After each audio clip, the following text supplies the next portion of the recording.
ಇತ್ತೀಚಿನ ದಿನಗಳಲ್ಲಿ ದಕ್ಷಿಣ ಏಷ್ಯಾದಲ್ಲಿ ಭಾರಿ ಶಾಂತಿಗೆ ತೊಂದರೆ ನೀಡಿದ ಒಂದು ಪ್ರಮುಖ ಘಟನೆ ವರದಿಯಾಗಿದೆ. ಭಾರತ ಸಶಸ್ತ್ರ ಪಡೆಗಳು ನಡೆಸಿದ ಆಪರೇಷನ್ ಸಿಂಧೂರ್ ಅಭಿಯಾನದಲ್ಲಿ ಪಾಕಿಸ್ತಾನಕ್ಕೆ ಗಂಭೀರ ನಷ್ಟವಾಗಿದೆ ಎಂದು ಭಾರತೀಯ DGMO lieutenant general Rajiv GUI ಅವರು ತಿಳಿಸಿದ್ದಾರೆ.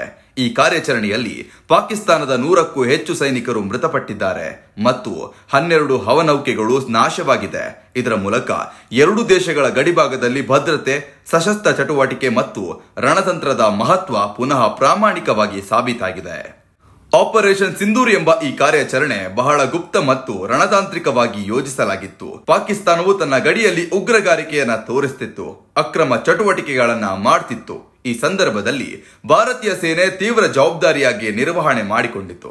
ಲೆಫ್ಟಿನೆಂಟ್ ಜನರಲ್ ರಾಜೀವ್ ಘೈ ಅವರ ಪ್ರಕಾರ ಕಾರ್ಯಾಚರಣೆಯು ಉಗ್ರತಾ ವಿರೋಧಿ ಕಾರ್ಯಕ್ರಮಗಳಲ್ಲಿ ಸೀಮಿತವಲ್ಲ, ಆದರೆ ಗಡಿಭಾಗದಲ್ಲಿ ಭದ್ರತೆಯನ್ನ ವೃದ್ಧಿಸುವುದು ಮತ್ತು ರಾಷ್ಟ್ರ ಭದ್ರತೆಯನ್ನ ದೃಢಪಡಿಸುವುದೇ ಮುಖ್ಯ ಉದ್ದೇಶವಾಗಿತ್ತು. ಈ ಕಾರ್ಯಾಚರಣೆ ವೇಳೆ ಭಾರತೀಯ ವಾಯುಪಡೆ ಮತ್ತು ನೆಲದ ಪಡೆಗಳು ಸಮನ್ವಯದಿಂದ ಕಾರ್ಯನಿರ್ವಹಿಸಿದ್ರು.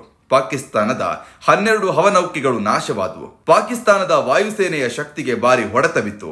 ಈ ನಷ್ಟವು ಕೇವಲ ಮೆಟೀರಿಯಲ್ ನಷ್ಟವಲ್ಲ, ಮಾನವ ಸಂಪನ್ಮೂಲದಲ್ಲೂ ಕೂಡ ಭಾರಿ ನಷ್ಟ ಕಂಡಿತು. ಸುಮಾರು 100ಕ್ಕೂ ಹೆಚ್ಚು ಪಾಕಿಸ್ತಾನಿ ಸೈನಿಕರು ಈ ಕಾರ್ಯಾಚರಣೆಯಲ್ಲಿ ಸಾವನ್ನಪ್ಪಿದ್ರು. ಇದು ಪಾಕಿಸ್ತಾನದ ಸೈನಿಕ ಶಕ್ತಿಯನ್ನ ತಾತ್ಕಾಲಿಕವಾಗಿ ಕುಗ್ಗಿಸಿದೆ ಎಂದು ಲೆಫ್ಟಿನೆಂಟ್ ಜನರಲ್ ಘೈ ತಿಳಿಸಿದ್ದಾರೆ.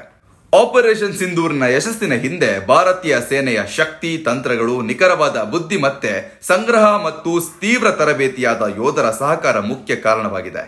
ಈ ಕಾರ್ಯಾಚರಣೆ ಭಾರತ ಪಾಕಿಸ್ತಾನದ ಗಡಿಭಾಗದಲ್ಲಿ ಭದ್ರತೆಗಾಗಿ ಮಾಡಿದ ತಂತ್ರಾತ್ಮಕ ಪಾಯಿಂಟ್ ಆಗಿದ್ದು, ವಾಯುಸೇನೆ, ನೆಲಸೇನೆ ಮತ್ತು ಗಡಿ ಪೊಲೀಸ್ ಸಂಘಟನೆಗಳ ಸಮನ್ವಯದ ಶಕ್ತಿ ಮತ್ತು ಕಾರ್ಯಕ್ಷಮತೆಯನ್ನ ಹೊರಹಾಕಿದೆ. ಕಾರ್ಯಾಚರಣೆಯು ಅತ್ಯಂತ ಗುಪ್ತವಾಗಿದ್ದು ಬಹಳ ಸೂಕ್ಷ್ಮ ರೀತಿಯಲ್ಲಿ ಯೋಜಿತವಾಗಿತ್ತು. ಆಪರೇಷನ್ ಸಿಂಧೂರ್ ಮೂಲಕ ಸೈನಿಕರಿಗೆ ತಕ್ಷಣದ ಮಾಹಿತಿ ಮತ್ತು ಸಮರ್ಪಕ ಕಾರ್ಯಾಚರಣಾ ತಂತ್ರವನ್ನ ಅನುಸರಿಸುವ ಮೂಲಕ ಪಾಕಿಸ್ತಾನದ ಹವನೌಕೆ ಮತ್ತು ಸೈನಿಕ ಶಕ್ತಿಯನ್ನ ಪರಿಣಾಮಕಾರಿಯಾಗಿ ತಡೆಯಲಾಯಿತು. ಪಾಕಿಸ್ತಾನಿ ಸೈನ್ಯವು ಹಿಂದಿನ ಕೆಲವು ಕಾನೂನುಬಾಹಿರ ಚಟುವಟಿಕೆಗಳ ಮೂಲಕ ಭಾರತೀಯ ಗಡಿಗೆ ಭಂಗ ತಂದಿದ್ದಾಗ ಈ ಕಾರ್ಯಾಚರಣೆ ಮೂಲಕ ಅವರಿಗೆ ಕಠಿಣ ಪಾಠ ಕಲಿಸಲಾಯಿತು. ಭಾರತೀಯ ಸೇನೆಯ ಕಾರ್ಯಕ್ಷಮತೆ ಮತ್ತು ತ್ವರಿತ ನಿರ್ಧಾರ ಶಕ್ತಿಯು ಈ ಕಾರ್ಯಾಚರಣೆಯಲ್ಲಿ ಪ್ರಮುಖ ಪಾತ್ರ ವಹಿಸಿದೆ.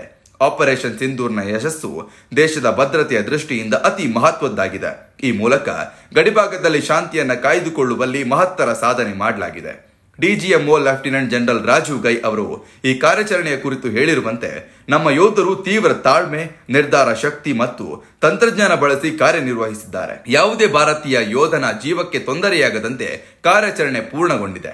ಇದಲ್ಲದೆ ಆಪರೇಷನ್ ಸಿಂಧೂರ್ನ ಪರಿಣಾಮವಾಗಿ ಪಾಕಿಸ್ತಾನದ ಗಡಿಯಲ್ಲಿ ತಾತ್ಕಾಲಿಕ ಶಾಂತಿ ಸ್ಥಾಪಿತವಾಗಿದೆ. ಆದ್ರೆ ಭದ್ರತಾ ತಜ್ಞರು ಏನ್ ಹೇಳ್ತಾರೆ ಅಂದ್ರೆ, ಮೊದಲನೇದಾಗಿ ಎಚ್ಚರಿಕೆಯನ್ನ ನೀಡ್ತಾರೆ. ಈ ರೀತಿಯ ಕಾರ್ಯಾಚರಣೆಗಳು ಮುಂದುವರಿಯಬಹುದು ಮತ್ತು ರಾಷ್ಟ್ರಗಳ ಗಡಿಭಾಗದಲ್ಲಿ ಹೈ ಸ್ಟ್ರಾಟಜಿಕ್ ತಂತ್ರವನ್ನ ನಿರಂತರವಾಗಿ ಜಾರಿಗೆ ತರುವ ಅಗತ್ಯವಿದೆ ಅಂತಾರೆ. ಆಪರೇಷನ್ ಸಿಂಧೂರ್ನ ಯಶಸ್ಸು ಭಾರತೀಯ ಸೇನೆಯ ಸಾಮರ್ಥ್ಯವನ್ನ, ಶ್ರದ್ಧೆ ಮತ್ತು ತಂತ್ರಜ್ಞಾನದ ಸಮನ್ವಯವನ್ನ ಮತ್ತೊಮ್ಮೆ ವಿಶ್ವದ ಮುಂದೆ ತೋರಿಸಿದೆ. DGMO lieutenant general Rajiv GUI ಅವರ ಹೇಳಿಕೆಯಿಂದ ಆಪರೇಷನ್ ಸಿಂಧೂರ್ ಭಾರತೀಯ ಗಡಿ ಭದ್ರತೆ, ರಾಷ್ಟ್ರ ರಕ್ಷಣಾ ಕಾರ್ಯಾಚರಣೆಯಲ್ಲಿ ನಿಖರ ತಂತ್ರ ಮತ್ತು ಉನ್ನತ ಸೈನಿಕ ಶಕ್ತಿಯ ಯಶಸ್ಸನ್ನ ಪ್ರತಿಬಿಂಬಿಸುತ್ತೆ.